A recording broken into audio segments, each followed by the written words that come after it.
But without further ado, I am very excited to introduce my old friend, Kay Traver. Haven't seen Kay in a long time. We used to do some theater together back for Theater Lawrence. Um, I looked up your Twitter feed, Kay, and you call yourself a Jane of all trades, and I thought that was very appropriate for you, my dear. It's also my middle name, so Jane. Jane. Yeah, so Uh, Kay was most recently employed as a manager for the City Wine Market, the downtown location, which sadly closed. Was that with COVID? Was that around the time no, of it actually COVID? wasn't, and I do have to correct you. I was never actually manager. I turned down Oh, the position when the first manager left. oh, Um, okay. and so, but I was there from before day one until the very, very end. And we closed, we knew we were closing before COVID, although we kept it quiet. Um, just the leasing of the building was uncomfortable, and when we'd have building problems, things were a little uncomfortable, and we wouldn't Mm. get responses right away. And sales are not nearly as good, obviously, than with Steve and Jamie over at the other store. And if you haven't been over to the other store and seen the new tasting room, you should, because it's really wonderful, and we look forward to being able to get back to live tastings. Yeah, that's going to open. I mean, once COVID is officially declared over, I guess that's going to be on full time, right? Just all Mhm. kinds of tastings and events. That's what I hear. Um, well, Kay is also I don't know if you call it a graduate, but you said you've been to wine camp 2 times. Yes. And I So, think we would all really like to know what wine camp is and how we can enroll ourselves. So could you explain that for me? well, besides just working at a wine boutique like City Wine Market and Off the Vine, which is another store that I worked at for several years in Overland Park, south of Metcalf. Wine camp I did in 2015 and 2016, and I had intention of coming back in 2018. It's actually called the Sonoma Grape Camp, and I got into the idea of it because I'm unmarried, I don't have children, and I don't have many people who can travel the way that I want to, or as often as I want to. So I did a very scary thing, and I Googled adult camps. Fortunately, it came out very, very good with nothing dirty on it. And there's cowboy camps, there's, all kinds of water type of camps and beach camps and skydiving camps. And it turns out there's a couple of wine camps, and there's one in Virginia. But of course, I wanted to go to the one in Sonoma, which is run by the Sonoma County grape growers and the Chamber of Commerce there. And it's not like a school per se, but you do learn a lot if you can remember anything from the 3 to 4 day kind of drink-a-thon. It's a little bit expensive, but I really recommend it for people to look into it when we can travel again, as it covers everything, all your meals, all of your wine, all of your transportation. You don't have to worry about how to figure out how to get here, there, or wherever.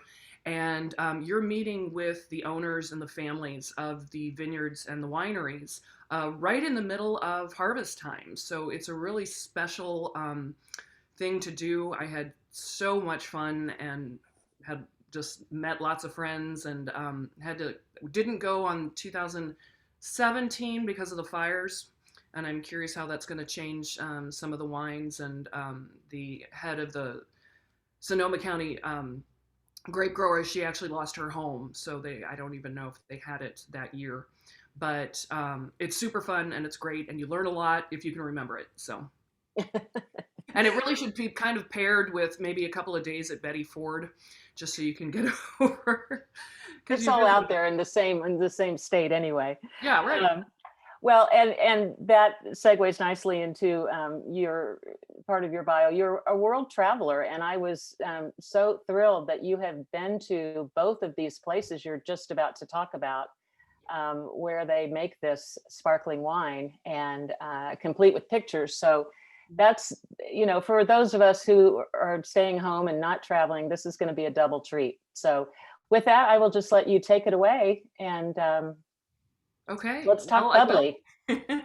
So, two of the wine trips that I've been on besides wine camp were through City Wine Market, that they open up for members first, and then any customers who'd like to join us on these amazing excursions that are longer than wine camp. Wine camp is real condensed, 3 4 days, hitting 12 or so, 8 to 12 wineries and vineyards, where the trip to Spain and the trip to Italy that I went on recently, those are about 7-day trips. Also, all your transportation's taken care of, most of your meals, and you're getting some very really interesting presentations and being able to walk through the wineries and do all the fun things. And so it's really great. I do want to say, if I'm fine if you interrupt, if you unmute, if you have a question about something that I'm talking about, please do. It doesn't matter if you think it's a silly or stupid question. The more stupid they are, the more likely I'll be able to answer them.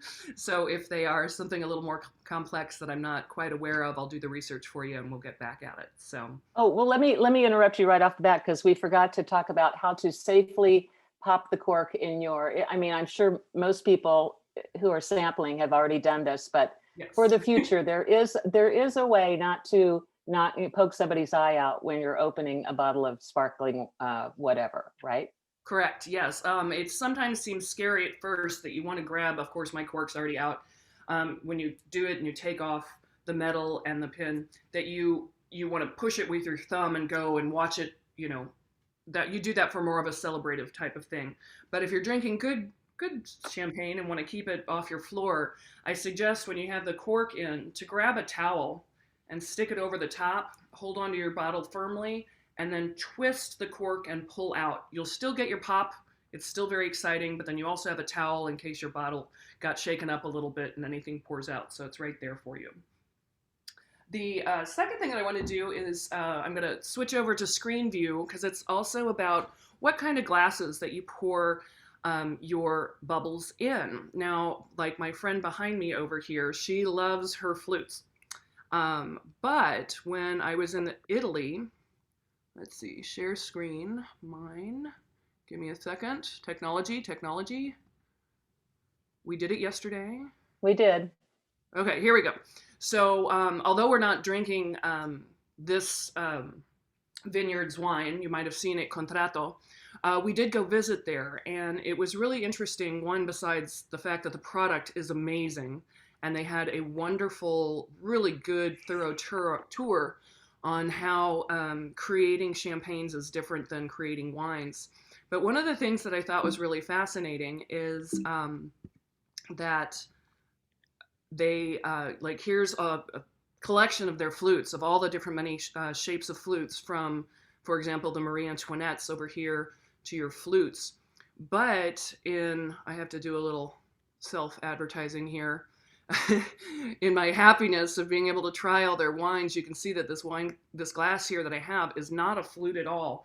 And they had us try all of our wines in a regular wine glass. They felt that they wanted to really portray all the aromas of their fine bubbles in a way that you maybe can't get if you have particular kinds of flutes. So I found that really interesting that they did it that way, because it's just a little bit more unusual, I thought. So I just wanted to share that.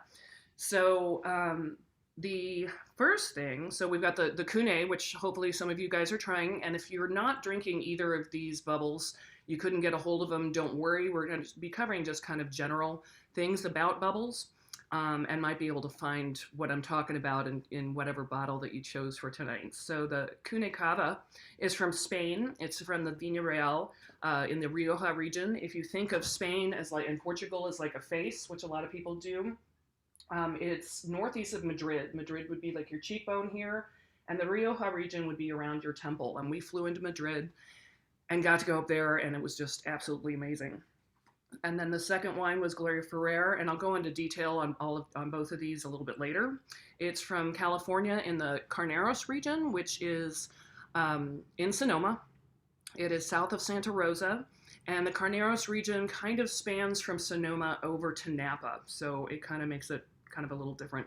And the Gloria Ferrer is going to be done in a champagne style, even though it's more of a Spanish wine, but done in America. And I'll talk about a little bit more about that. And so with whatever you are drinking, hopefully you got at least one of the bottles. I'm not going to tell you what each one should taste like, because when I was trying with my girlfriends the 2 bottles out last week, we all had a little bit of a different idea on the flavor notes. So And you know, at this time with COVID, if you can taste it at all, you're ahead of the game. So that's great. So I wanted to just kind of put out some adjectives out there for you to think about as you're taking a sip of your bubbles, that maybe you can think and kind of go, okay, am I tasting any of this? Am I smelling any of this? So some of those things might be lemon, apple, green apple, pineapple, so any of the apples, pear, sometimes ginger, sometimes dirt, like dirty leaves, maybe raspberry, or stone fruit like apricots or peaches. So just kind of keep those ideas in the back of your head and see if you can pull any of those out of there. So types of bubbles, most of you guys probably know this. Champagne has kind of become like the word Kleenex, where it just encompasses anything that has bubbles, but that's not the case. Bubbles and sparkling wine are the same thing. But you're going to have a whole bunch of different other kinds that I'm sure you've heard of most of them, and they're all a little different. It's usually because of location. So such as like Prosecco is always from Italy. You've got Asti and Moscatos, which are generally sweeter, often from Italy as well. Let's see, Cuvée is actually a French term, and it's not really, it basically means blend. So you can have a blend, you can have a Cuvée blend from the United States or from anywhere else in the world. Also Cava, which is our first wine that we're drinking, which is from Spain. You probably know then that Champagne is from only the Champagne region of France. That's the only one that can actually technically be called champagne, and for some reason that adds an extra $100 at least on the bottle price. And so everything else made in France would be considered a sparkling wine, or they'll say that they do it in the champagne style, or they just call it a sparkling. Also, you'll see something called like Blanc De Blanc, which is it means white of whites, and it's always 100% Chardonnay. It's a bubbles made of that, and they used to start it in France, and they thought that was a really, they do it in the Champagne region, and it's usually like a higher end, no matter where you get it from. And then you've got other effervescent things like Chacoli or Vino Verdes, things like that, or just some other sparkling wines that they may not call anything. And my dog is barking. I apologize. Both of them are. Hold on. No bark! No bark! Stop it! You're interrupting. If he gets loud, I'll put him outside. So we'll talk a little bit more specifically about the Cunei from Spain. And almost all Spanish cavas are made from 3 grapes. They're grapes that you've never heard of. They're really weird. They're all white grapes. It's the Macabeo, the Zarello, and the Parrillada. And they're always some different percentage of that. And let's see, the vineyard, this particular vineyard, it's actually called the Viña Real, where we had the Cunei, and we actually didn't have any Cunei bubbles that we're having tonight. We had a lot of different wines, and they are, this particular vineyard is like paired with another vineyard, and it was really, really, really cool to go see the both of them, because they do things in very different styles, although they come out with a very similar product. So we visited one vineyard, which is, if I can remember it, La Rioja Alta, and they do things in a very old school way. Everything is in wooden barrels. They rotate everything kind of by hand or with a very kind of old school machine when they need to rotate the wines as they're aging and fermenting. But then when we went to Cunei, to Viña Real, it's very, very modern. And everything's in steel tanks. It's really quite cool. And I think I can share my screen again and show you some more photos of the actual place. Let's see. Okay. Can you see it? We can see you. Oh, there. Okay. Yes. Okay. So here we are. So here is the, this is actually a picture from a book that Steve, he took much nicer pictures than I did. But if you look at the top right, all of these are the steel barrels. They're huge, gigantic, and they have to, if you see this little trench here, they have to use these huge machines to then put the juice in and pump the fermented out. And it's a really high-tech, very expensive process, but they're very proud of it. This little triangle teepee thing here is over a glass floor, which you can see down here, down into the basement. and then this is the basement.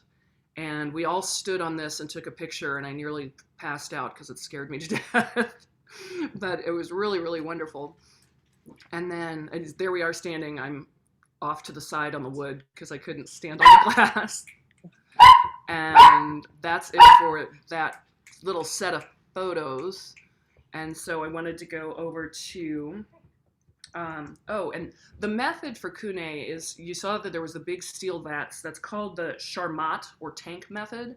And what it is they put in, they help kind of force along the carbonation when they put in the sugar and the yeast, and they'll add carbonation. So you might notice if you're drinking the actual Cunei, or with whatever you're drinking, notice the size of the bubbles. They're a little bit bigger, and sort of like if you were drinking like a LaCroix or a Sprite instead of a Perrier, you get kind of a bigger carbonation, and that has to do with that method. And it usually happens with steel tanks, but not all the time. So, and then let's see, a little process of the making of bubbles. So basically, I'm sure you all know that you make wine essentially, and then they have a second fermentation process. So in that, they after they kind of, they pick, they press, they ferment, they do that kind of thing. Once they then open it up and add yeast and sugar, they're going to rebottle it and age it for a little while. And they might add a little extra sugar there.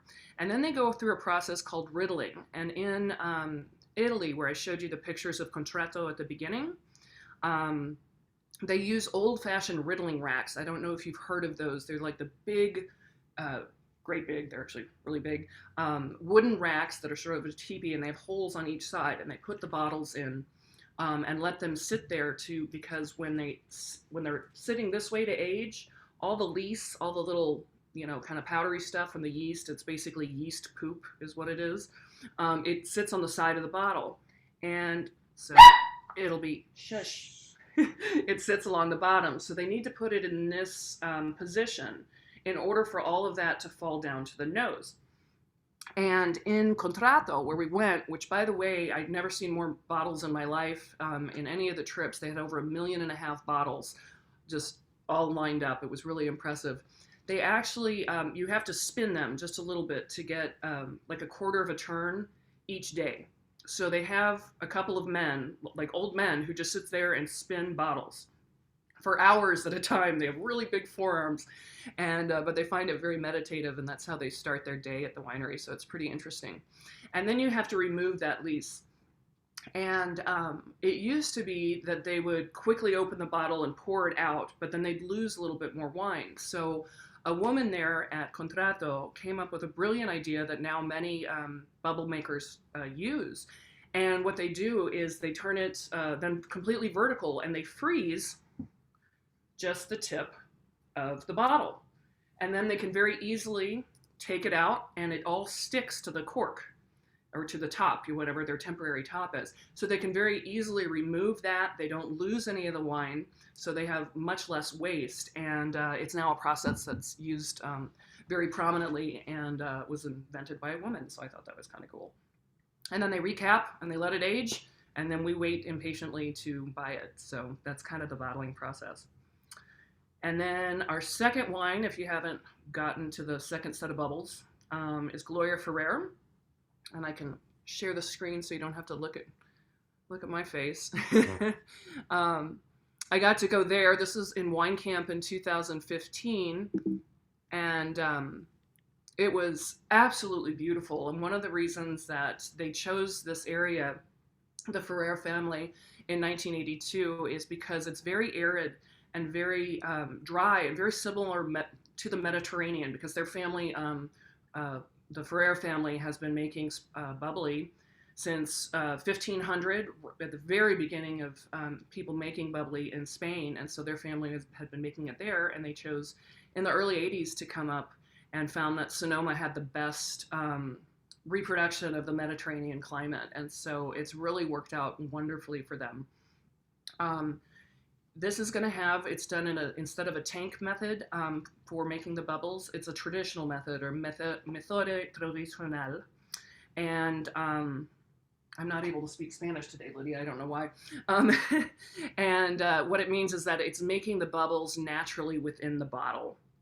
And so you'll notice that the bubbles are much smaller. So in any future bottles of bubbles that you have, take note of, is it a big bubble? Is it a little tiny bubble?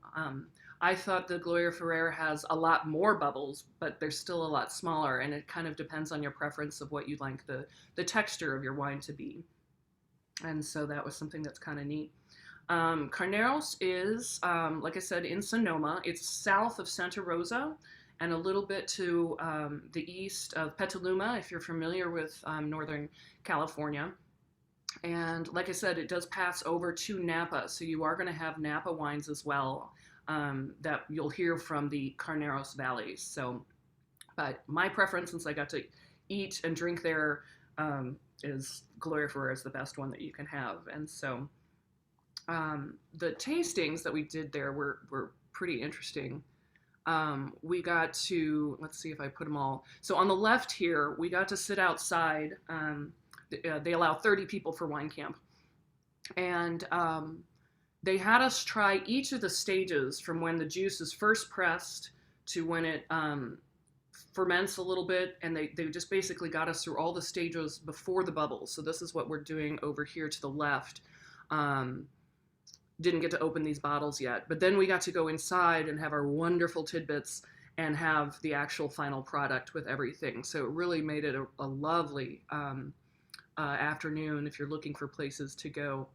And there they had us drink out of flutes versus wine glasses. So, but that was many years ago now, it seems, in another lifetime. And then let's see, I've done something to my PDF, so I don't know how to get to the next picture. I'm going to stop sharing for just a second and come back to it. I don't have too much more because I thought people would be interrupting me. So, I will. Okay. Mm-hmm. I want to go back to those nibbles, those tidbits you called them. Oh my gosh. What were they? Do you remember? Because, a lot of people who enjoy sparkling wine on New Year's Eve, and it might be after dinner and you're waiting until, 9 p.m. in my case, but midnight Mm-hmm. in other people's world. And you want a little something with the champagne or with the sparkling wine. So what were those delicious appetizers, and what would you recommend for a pairing that we could do easily here in Kansas? Well, I was going to kind of end with that a little bit because okay. It's kind of, for me, it's kind of a little bit of a joke of what I was able to have learned over the past few years. But of course they did really lovely crudités and all that kind of thing. And I actually, everything that I ate at wine camp, I wrote it down. So I've got it all in my journal. And, but a lot of time it's these little bites. Any kind of bruschetta is wonderful. Things with figs, of course, are wonderful. Dark cheeses, any kind of chocolates that you can come up with. Oh, and this is me playing at wine camp.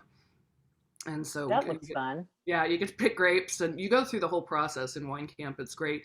But the trips with City Wine Market are much more laid back and timed out. You have more time to travel and see the area on your own, where wine camps are pretty rushed, but City Wine Market's pretty funny.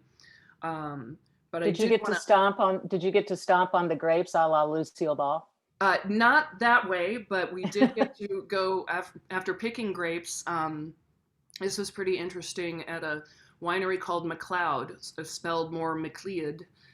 And we got to go up on this hill and sit on hay bales and listen to this wonderful 90-year-old man who bought the property. And he was just wonderful to talk to. And before we got to listen to him, we did pick some grapes and we mashed them up in these buckets and got to, because there was 3 different kinds of grapes. I don't remember which 3 they were.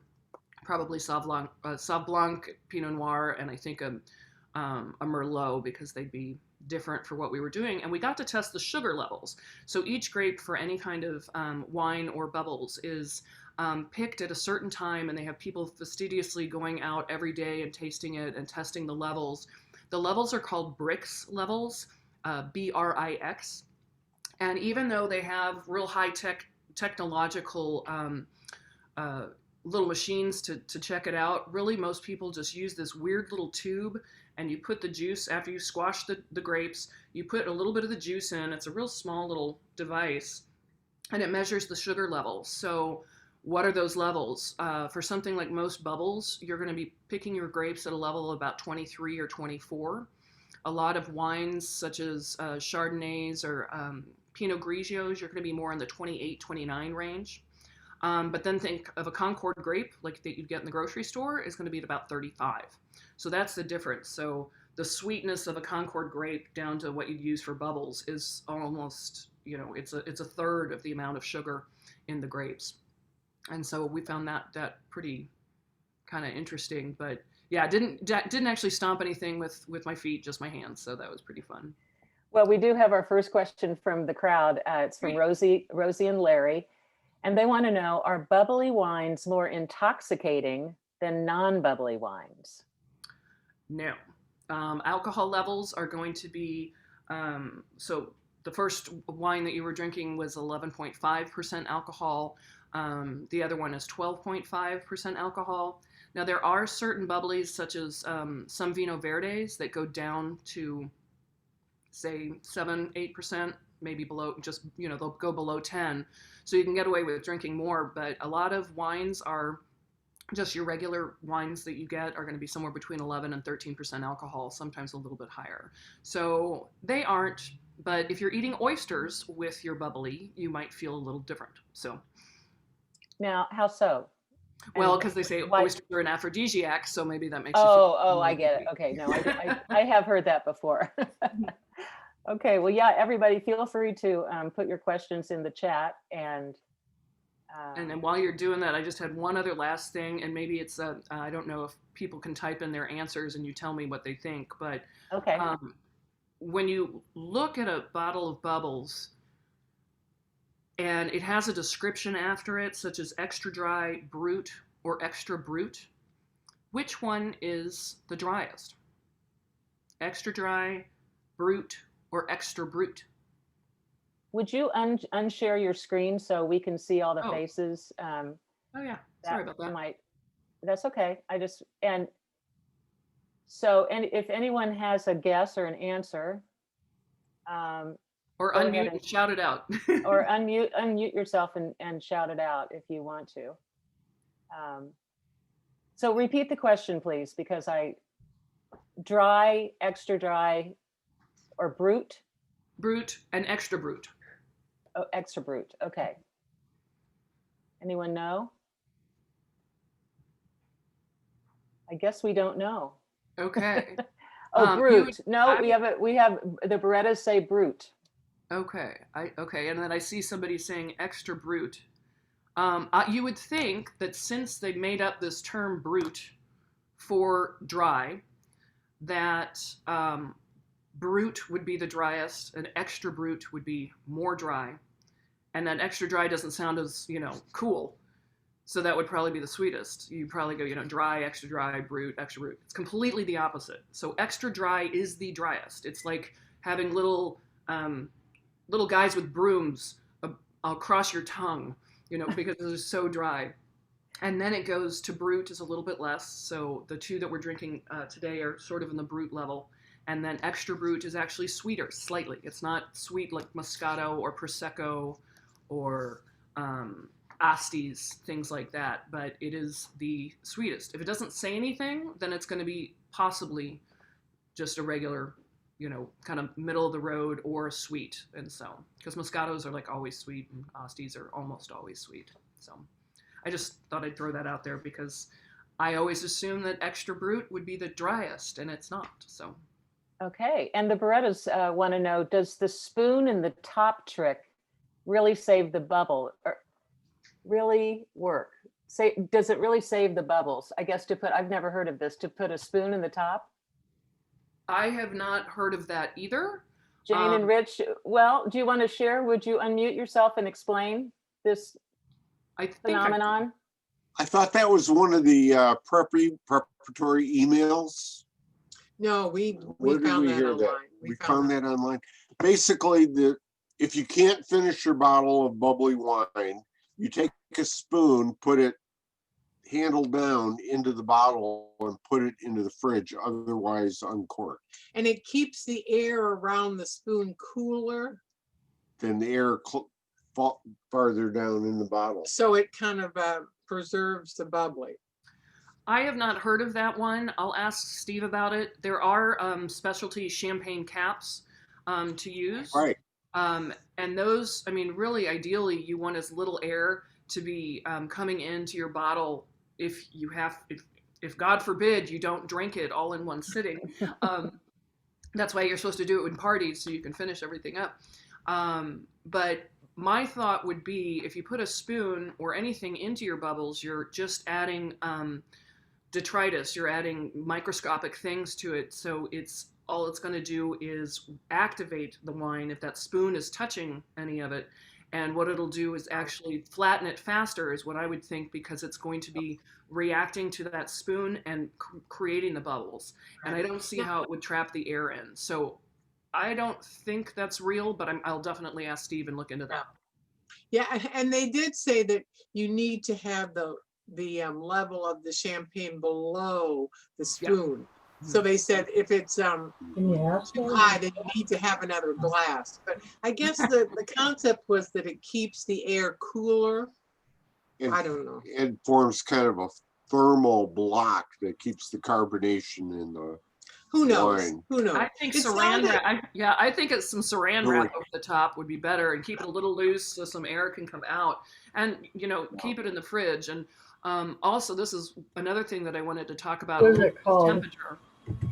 And so, with champagne, obviously, you're always going to have it cold, but everyone, when you go to a restaurant and they say, I want my red wine at room temperature. Well, what is our room temperature now in 2020? It's 73 sometimes.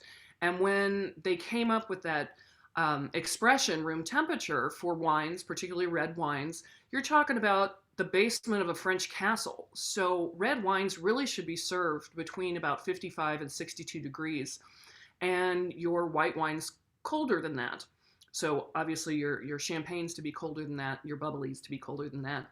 And my sister, who's an executive chef, she had a wonderful tip that she tells people, which now I tell people, is if you're having people over when you're serving wine just for yourself, consider putting your red wine in the refrigerator for a half hour before serving, and take your white wine out of the refrigerator about a half hour before serving, so it gets to the proper temperature. And it's totally okay to store red wine overnight if you do so in the refrigerator, because it's going to keep that oxidation process slowed down.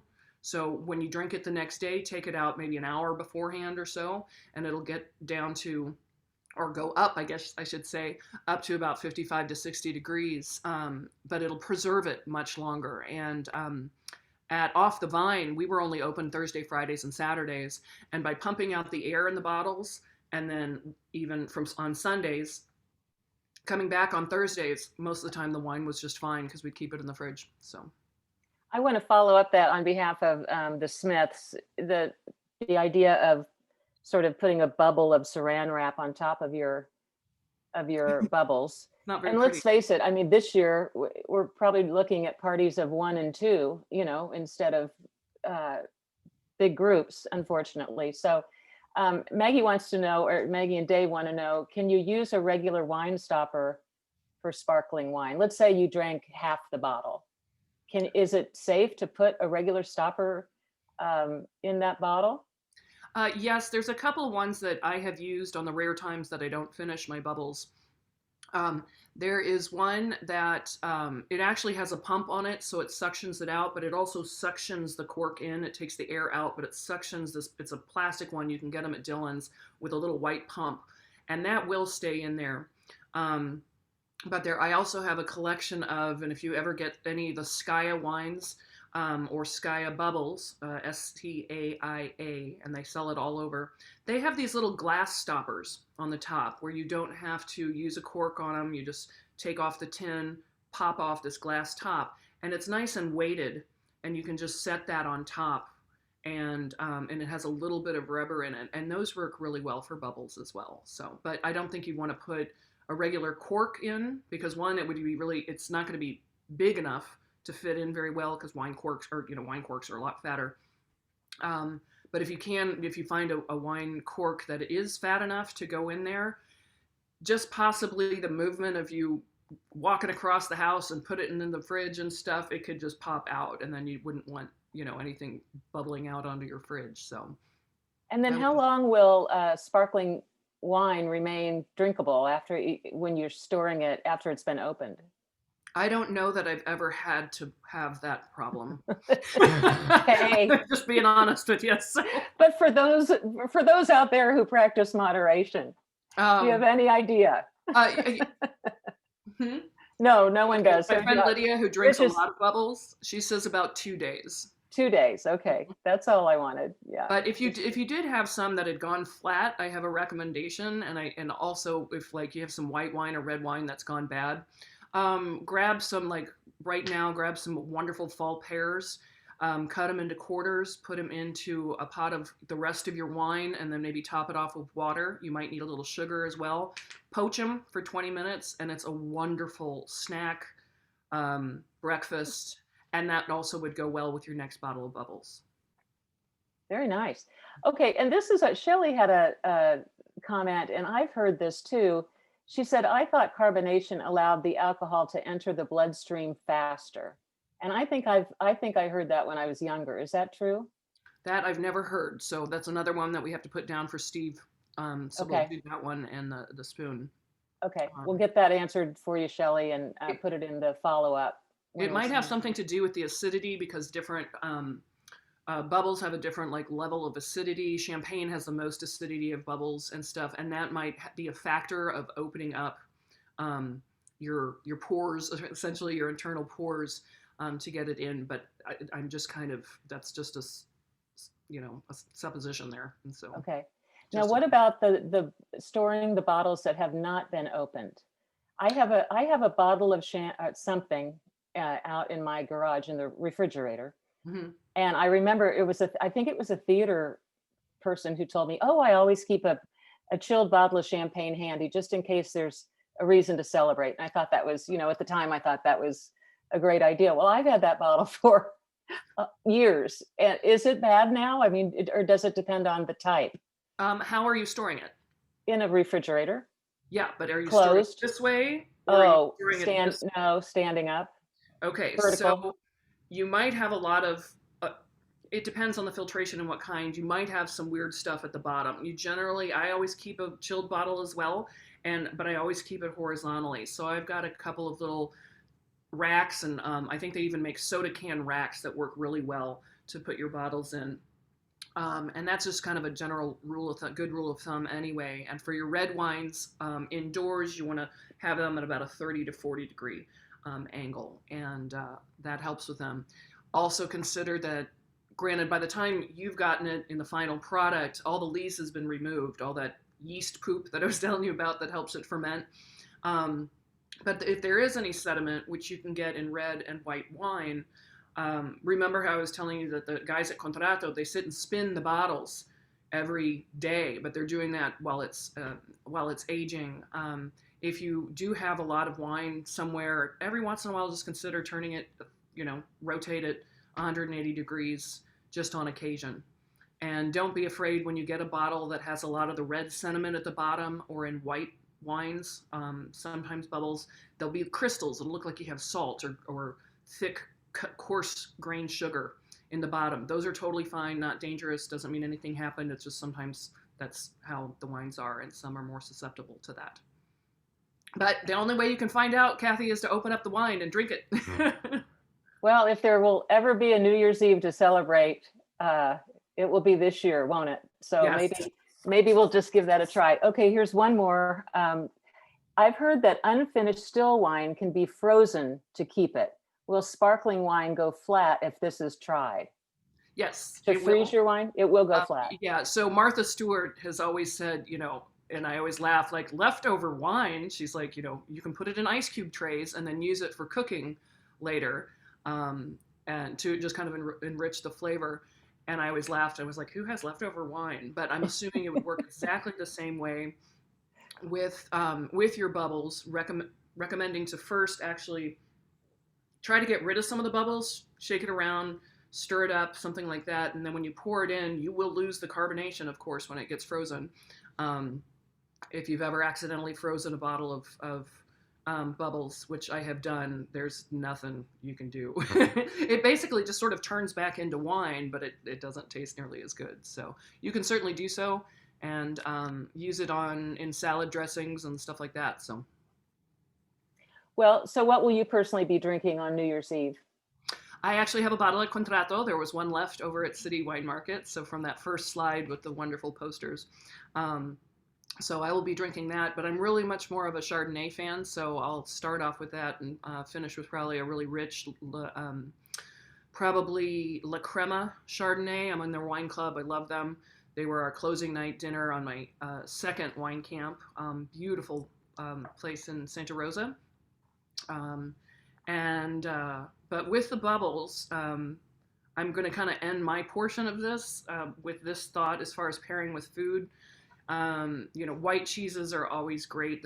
It's kind of all the regular stuff that you hear: oysters, white cheeses, crudités, that kind of thing, and chocolate, of course. But something that I was very surprised about, our first anniversary of the downtown City Wine Market store, we decided to have a party, and the manager at the time and Steve decided the theme and that we were going to do bubbles, and what they say is the best pairing. And I couldn't believe it when they said it, and I was like, you've got to be kidding me. But apparently it's an American South kind of Louisiana and Mississippi tradition. But bubbles go amazingly well with fried chicken. I'm not lying. I kid you not. It was amazing. And so they brought over 2 different kinds of fried chicken, and we had about 8 different kinds of bubbles. And it was really, really wonderful. And I guess it's kind of the to-do thing down in Louisiana and stuff. Who would have thunk? I know, right? I just thought that was nuts. But it makes sense to me, sort of the salty, that makes sense. It was wonderful. But the bottom line is you just want to drink what you like and eat what you like. For me, people, they say that you're supposed to have sweet wines with dessert, and I hate that. I don't want a sweet wine with dessert. I want something drier. I'd rather have the sweet wine just on its own if I'm going to drink it. But yeah, bottom line is drink what you like and don't drink what you don't. So yeah, I agree with you on the dessert thing. Is there a safe way to enjoy sparkling wine at higher altitudes without losing most of the wine? Well, the key is not to have as little movement on the bottle within about 30 minutes before you serve it. And so I've never had sparkling, say, in Colorado, and I don't think we drank it when we were in Peru in the mountains. We drink more Pisco there, but I've never had a problem with it. It's just a matter of not moving your bottle for a little bit beforehand. So, and of course, if you're driving from, if you're going on a picnic or something like that, and you're driving from one place to another, keep in mind the vibrations of the car and that sort of thing. So, it shouldn't matter the altitude too much. So, I know that you mentioned Peru. I know that you have family there. Yes. And you go at least once a year, I think, from what I see on social media, or you used to, sorry. Yeah, I missed my father's 90th birthday 2 months ago, and was supposed to go down for my school reunion in May. So I'm behind 2 trips to Peru. But yes, my father's there with my extended family there. And do they have wine? Oh, yes, they do. We drink a lot more Argentinian wines, a little bit better, but Peruvian wine is getting pretty good. They drink a lot of wine there, but the national drink of Peru is actually called Pisco, sort of like you think tequila for Mexico, cachaça for Brazil, that sort of thing.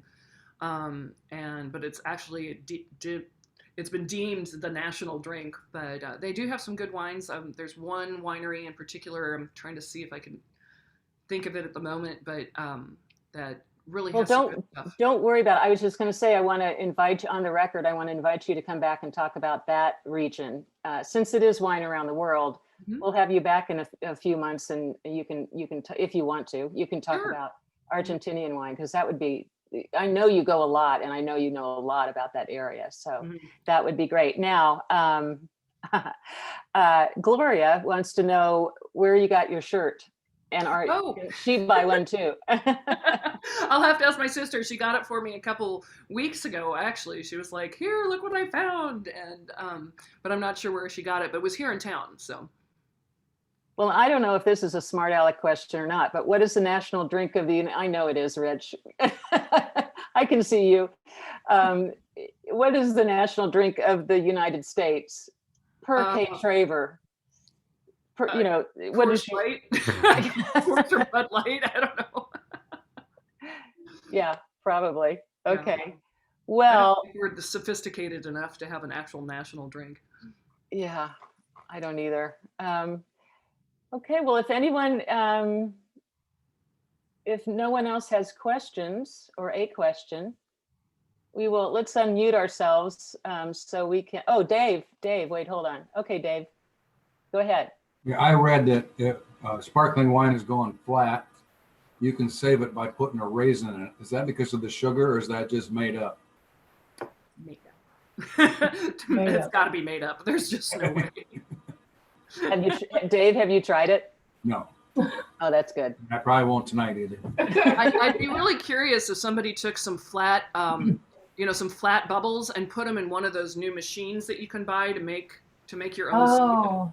I'm curious what that would do. It would probably aerate it too much. You'd have to drink it right away, but who knows? That could be. Oh yeah, like those make your own soda machines. Yeah. Interesting. Yeah. This spoon trick is supposed to be good for 3 days if you can't finish a bottle. Okay. Never tried it, never heard of it. But I have 2 spoons in the freezer, so we'll give it. Wow. Awesome. Well, yeah, so if everybody will unmute themselves here, or I will help you here, we will give Kay a well-deserved round of applause. Yay! And Thank you. That's wonderful. Thank you so much for giving me a reason to shower today and put on some pants. isn't it the truth? Yeah. No, you're very welcome, and thank you so much. This has been a great program, and it's really a highlight of retirement boot camp, I think, for a lot of people. So we appreciate your time and your expertise and your tips and your wardrobe. And we will talk. Why don't you stay on after we let everybody go, and we'll do a little debrief. And to the rest of you, have a wonderful night. Thank you. Go Jayhawks. Have a great weekend and a wonderful holiday. And we will let you know what next month's program is as soon as we know. So happy holidays to everybody. Thank you. Happy holidays. Thank you. You bet.